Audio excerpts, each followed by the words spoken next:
رمضان آتا ہے تو تراویح پہ مناظرے شروع ہو جاتے ہیں۔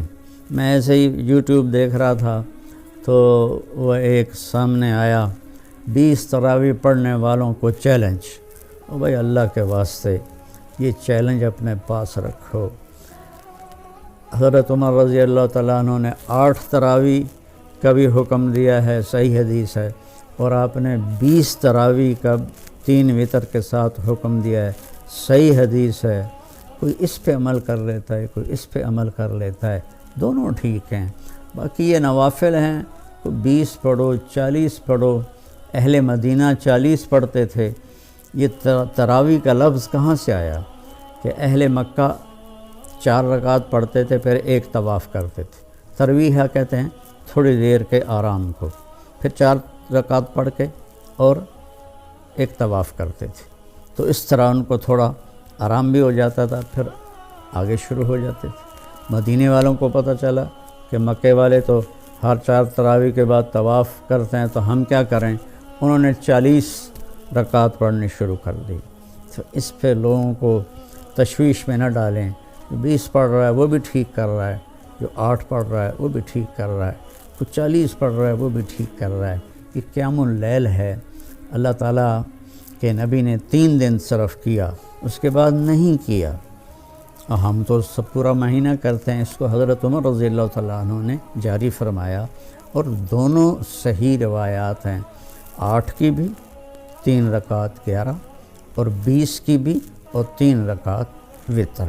تو بھائیو، اکثر جو میں تو سنتا ہی نہیں ہوں، میرے سر میں درد رہتا ہے، لیکن کبھی کبھار کان میں پڑ جاتی ہے بات، تو اتنا شدید لہجہ ہوتا ہے اور اتنا حقارت آمیز لہجہ ہوتا ہے اور اتنا نفرت سے بھرا ہوا ہوتا ہے، خاص طور پر مذہبی معاملات میں اور اختلافی مسائل میں۔ اس قدر وہ آتش فشاں پہاڑ بن جاتے ہیں کہ ان کے منہ سے آگ نکلتی ہے۔ قرآن ماشاءاللہ پوری امت سنتی ہے، اور صدیوں سے امت جمع ہے 20 تراویح پر۔ حضرت عمر کے زمانے سے لے کر آج تک امت کا بہت بڑا طبقہ 20 تراویح پڑھ رہا ہے۔ جن دوستوں کو کوئی عذر نہ ہو اور کوئی تھکاوٹ بیماری نہ ہو تو وہ 20 پڑھیں۔ بہت سے لوگ 8 پڑھ کے باہر نکل جاتے ہیں تو وہ اپنا نقصان کرتے ہیں۔ میں یہ نہیں کہہ رہا کہ انہیں گناہ ہوگا، میں یہ کہہ رہا ہوں کہ انہیں نقصان بہت بڑا ہوگا کہ انہوں نے 24 سجدے انہوں نے ضائع کر دیے، جو بعد میں انہوں نے 12 رکعت میں پڑھنے تھے، اور وتر کے سجدے بھی باجماعت ضائع کر دیے۔ تو نوجوانوں سے، صحت مند لوگوں سے میری گزارش ہے کہ امت کا عمل 20 پہ رہا ہے، 20 پڑھنے کی ہمت فرمائیں۔ ہر سجدے پر ایک حدیث میں آتا ہے 1500 نیکی لکھی جاتی ہے۔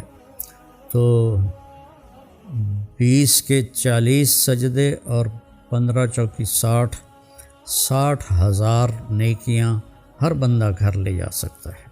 کسی کو عذر ہے، معذوری ہے، وہ 8 پڑھ لے، 10 پڑھ لے، تو وہ کوئی اس میں گناہ نہیں ہے اللہ تعالیٰ، لیکن جتنی مشقت اٹھائیں گے اتنا ہی اللہ ہم پہ راضی ہوگا۔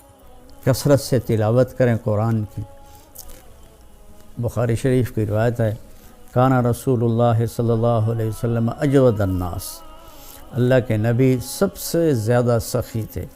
وَأَجْوَدُ مَا يَكُونُ فِي رَمَضَانَ حِينَ يَلْقَاهُ جِبْرِيلُ يَأْتِيهِ كُلَّ لَيْلَةٍ فَيُدَارِسُهُ الْقُرْآنَ، اور رمضان میں آپ بہت زیادہ سخی ہو جاتے تھے جب جبریل آتے تھے۔ روزانہ رات کو آپ جبریل کے ساتھ قرآن کا دور فرماتے تھے۔ تو یہ واحد نبی ہیں جن کے پاس اتنی کثرت سے جبریل تشریف لائے، ہر رات تشریف لاتے تھے۔ میرے نبی کو 9 رمضان ملے، تو ہر رات کو، اور آخری رمضان میں 2 دفعہ آتے تھے، 2 دفعہ قرآن کا دور ہوا آپ کا جبریل کے ساتھ، اور فرمایا ولا رسول اللہ صلی اللہ علیہ وسلم اجود بالخیر من رمضان من الریح المرسلہ، کہ اللہ کے نبی رمضان میں جبریل کے ملنے پر تیز ہوا سے بھی زیادہ آپ کی سخاوت ہوتی تھی۔ تو میں مالداروں سے کہتا ہوں سخی بنیں، صرف زکوٰۃ دے کے مطمئن نہ ہوں، زکوٰۃ سے اوپر بھی خرچ کریں، اللہ آپ کا رزق بڑھائے گا۔ اللہ مجھے آپ کو توفیق نصیب فرمائے۔ السلام علیکم ورحمۃ اللہ وبرکاتہ۔